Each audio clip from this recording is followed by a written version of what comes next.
Average Dude has something to say about... Hello everybody, welcome to episode 13. We're continuing on in this week, and we're going to deal with yet another organization that deserves to be mentioned. Anonymous. Oh, Anonymous. Before it was Westboro, I'm going to go ahead and go over Anonymous today because, well, this whole show, this whole stick that I have going on, Average Dude, is basically about how regular people take a look at what's going on in the world and everyone doing their things and scratching their heads and going, what in the world is going on? Yeah, believe it or not, regular people do have thoughts. They're not that stupid. We're just smart enough to play it dumb half the time because if you let it be known that you're capable of thought, you tend to come under the radar. So, I guess I should be thanking Westboro again for paving the way for additional First Amendment protection, since what they did on the internet didn't mean a damn thing when it came to the Snyder versus Phelps case. Thank you. So I guess I don't have to worry about the stuff that I do. Right, wrong. Again, that's going to be dealt with in time, but that was that episode. Let's deal with Anonymous. This is a counterculture group that has gotten together to fight the evil out in the world or do what have you. They're just counterculture. Basically, I imagine that these people were, at least the senior members, if you can call them members, were around back in the day before HTML allowed background images. They probably weren't, screw America Online Chat or IRC Chat. They were probably using Unix systems. They were probably using Telnet talkers like Crazy Lands, Tower, Foothills Surfers, and most of you I probably lost on that one, but that was true anonymity. You had a username and you could be whatever the hell you wanted to, and now we have social media where everybody wants to, like Facebook, they want your mobile phone number, they want an email address, they want everything, because they want to know who you are, they want to know that you're a real person, and that is not how Anonymous works. We are not, okay. How do the people feel about Anonymous? I'll tell you right now, we don't know what to think and we do not trust you. We are Anonymous. We are Legion. We do not forgive. We do not forget. Expect us. Oh, come on. You're not Legion. Really? Okay, everybody, you want to know why they're anonymous? They're not just trying to hide their identity from the government or whoever or us. They are hiding it from themselves.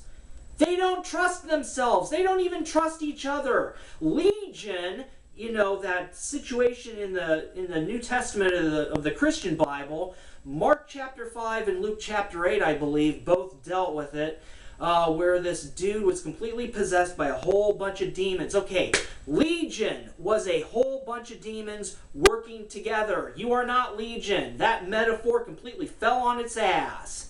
You're not a cohesive unit. You don't even trust each other. You know that you can't trust each other's hidden agendas. And ultimately, everybody, that is what completely and severely limits Anonymous's ability to be effective and also a major threat. So you can kind of breathe easy in that respect. They are their own worst enemy. They are their own biggest check and balance. Legion, that metaphor caught my attention because when I think of Legion, I think of a whole bunch of demons that possessed some innocent, regular, run-of-the-mill guy. You know, a person, a regular person, like the people. I said this before in episode 6 when I was dealing with the whole fast food chicken nonsense between the extreme left and extreme right. I've said this about extreme groups. They kick, and we're the ones that get kicked. And they just point the fingers at each other. The other person's the problem. Okay, you got the government pointing the finger at Anonymous saying, they're kicking you. What they're doing to you is wrong. They're terrorists. We need to kick them. Kick. And Anonymous is constantly, oh, the government's corrupt. They're all corrupt. See, we're going to expose how corrupt they are. You need to kick them. Kick. You know what? Leave the people alone. Leave the people alone, damn it. We don't, good heavens, we have enough on our plates. We have an economy in the crapper. We don't know how we're even going to be able to afford the rising costs of foods. We have a foreclosure crisis that is not slowing down in any way, shape, or form. We're trying to keep the roofs over our heads. Oh, and let's not forget the rising costs of health care and how much of a problem that is. Okay, we're worried about our families, our kids, our spouses. That's what I'm worried about, and that's what most people are worried about. It's these extreme nut farts that are on each side that are trying to use us as, okay, Anonymous, if you're watching this, if any of you are watching this, and the government too, for that matter, the people are not pawns or pieces on the board game that you are playing and trying to defeat each other on. I know you think that way. We're not. Leave the people alone. And that's all I'm going to say about that. But that's exactly how the people feel about it. We don't consider you our saviors. And Anonymous, we don't consider you our saviors. Why should we trust you? I mean, we don't trust the government. We don't trust anything. We are constantly lied to, swindled, cheated, screwed over by politicians, the government, the judicial system, financial institutions, big business, and the workplace, being screwed over by our employers. Why? We're used to looking for the hook. We're used to this talk about how, this other saying that they have. The corrupt fear us, the honest support us. The corrupt don't fear you. Government is corrupt. News at 11. They don't fear you. We knew that the government was corrupt. The government certainly doesn't fear us worth a squat. They have the people right where they want them. And they don't fear you either. Oh, goodness gracious. What you're doing is counterproductive. All right?